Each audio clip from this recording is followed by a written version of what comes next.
சொல்லுக்கும் அர்த்தத்துக்கும் தூரங்கள் கிடையாது. சொல்லாத காதல் எல்லாம் சொர்க்கத்தில் சேராது. எண்ணிக்கை தீர்ந்தாலும் முத்தங்கள் தீராது. எண்ணிக்கை பார்த்தாலே முத்தங்கள் ஆகாது. அனுபவமோ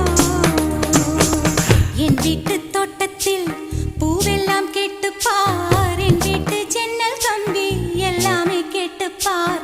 என் வீட்டு தென்னங்கீற்றை இப்போதே கேட்டுப்பார். என் நெஞ்சை சொல்லுமே. உன் வீட்டு தோட்டத்தில் பூவெல்லாம் கேட்டுப்பார். உன் வீட்டு ஜன்னல் கம்பி எல்லாமே கேட்டுப்பார். உன் வீட்டு தென்னங்கீற்றை ஒவ்வொன்றாய் கேட்டுப்பார். என் பேர் சொல்லுமே.